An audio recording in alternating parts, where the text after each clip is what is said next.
Good morning बच्चों। आज हम आपको पार्ट 3 मेरा गांव पढ़ाने जा रहे हैं।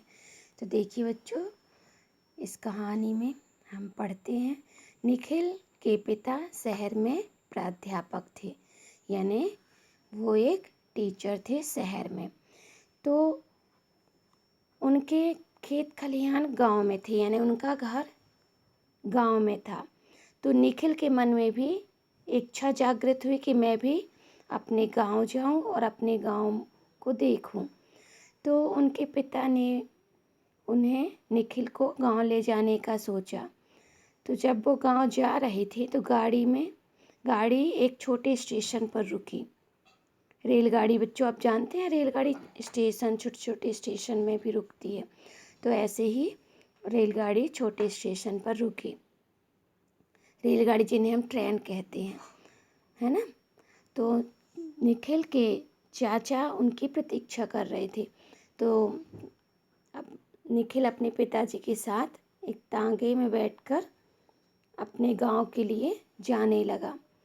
तो गांव की ओर जाते हुए देखता है कि रोड के इस पार उस पार फसल से खेत लहरा रहे थे। तो वह देखकर उसे बहुत अच्छा लगता है। पास में ही एक खरीद भंडार था। तो उसके चाचा ने बताया कि ये खरीद भंडार है, यहाँ बैलगाड़ियाँ अनाजों से लदी हुई हैं। फिर यही अनाज गोदामों में जाता है और जो अनाज हमें उचित कीमत में मिलता है, तो ये अनाज इसी प्रकार यहाँ से खरीद भंडार से सीधे गोदामों में जाता है और वही अनाज हमें उचित दर पर दुकानों में राशन के रूप में प्राप्त होता है। तो इस तरह फिर बात करते ही करते वो गांव के घर में पहुंच जाते हैं। तो जैसे ही घर पहुंचते हैं उन्होंने देखा कि घर बहुत अच्छा बना हुआ है पक्के कमरों से, लेकिन फर्श कच्ची थी, लेकिन नीचे पुता हुआ था। तो घर जाता है तो चाची से और उनके बेटे हरदेव से मिलता है। चाची ने उन्हें छाछ लाई जो कि उन्हें बहुत पसंद आई निखिल को। और फिर हरदेव उन्हें अपने आसपास घुमाने ले गया। तो वहीं पास में एक कुआं था, वहाँ पर पक्की जगत बच्चों कुआं के किनारे को कहते हैं। जो कुएं में बाउंड्री बनी होती है उसे जगत कहा जाता है। तो जगत बनी हुई थी उस कुएं में, पास में ही टंकी थी। टंकी में ठंडा ठंडा पानी था। तो उसमें नल में टोटी लगी हुई थी। तो वहाँ पर उसने स्नान किया तो उसे अजीब ताजगी का अनुभव हुआ। फिर वो घूमने गया तो देखता है कि क्यारियों में भिंडी, करेले और लौकी पेड़ पर लपटी हुई थी और कुछ छोटे छोटे पौधे लगे हुए थे जिसमें लाल लाल टमाटर लगे हुए थे। पास में ही एक नींबू का पेड़ था, नींबू उसमें आने शुरू हुए थे। तो हरदेव बताता है कि नींबू के पत्ते में भी नींबू की सुगंध आती। तो उसने भी नींबू का पत्ता तोड़ा और उसे मसल कर देखा तो उसमें भी उसे नींबू की सुगंध आ रही थी। तो इस प्रकार जब वो सुगंध ले रहा था तो घर के पीछे कुछ ज़मीन थी। तो उसने कहा कि ये ज़मीन में भी हम सब्जियां उगा सकते हैं। निखिल ने पूछा।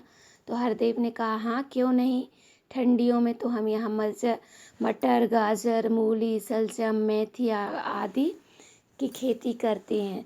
तो यह दृश्य देखकर उसे बहुत अच्छा लगा कि आसपास ट्रैक्टर में जुताई हो रही है, कहीं बैलों से हल से जुताई हो रही है और कहीं बीज बोते लोगों को देखता। तो यह सब देखकर उसे बहुत अच्छा लगा।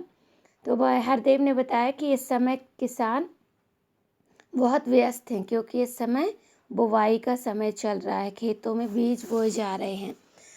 तो फिर उसने अपना विद्यालय भी दिखाया। पास में ही विद्यालय बना हुआ था और उसके पास ही एक सामुदायिक भवन था। उसमें बताया कि विद्यालय में सुबह लड़कियां पढ़ती हैं, शाम के लड़के पढ़ते हैं। सामुदायिक भवन में भी उन्हें महिलाओं के लिए एक टेलीविज़न रखा हुआ है, टीवी, जिसमें सफाई, हस्तकला, परिवार कल्याण की जानकारी दी जाती है। तो उसने पूछा कि क्या चाची भी वहाँ जाती हैं?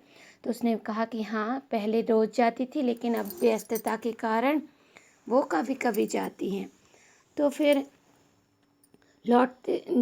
ये सब सुनकर अब बस घर लौट ही रहे थे, तभी उन्हें कुछ गाय भैंसें बंधी दिखी। तो उसने कहा कि ये पशुशाला है, जहाँ पशु को बांधा जाता है उसे पशुशाला कहा जाता है।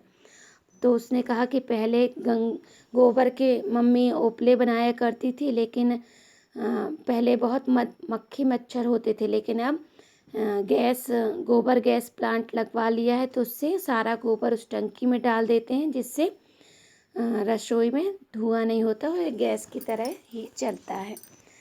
तो अब माँ को मेहनत कम करनी पड़ती है। यह सब बता ही रहा था, इतने में बताते बताते वह घर पहुँच जाती हैं। तो घर में माँ उसका खाने के लिए इंतज़ार कर रही थी।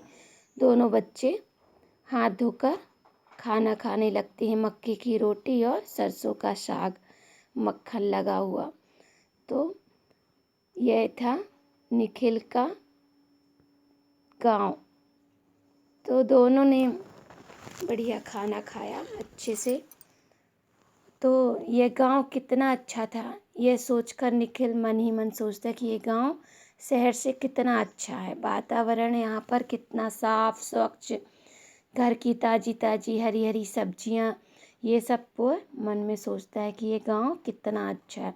तो बच्चों, आपको भी यह गांव की कहानी कैसी लगी? तो आप इस कहानी का सारांश 10 लाइनों में लिखेंगे और मुझे सेंड करेंगे। धन्यवाद।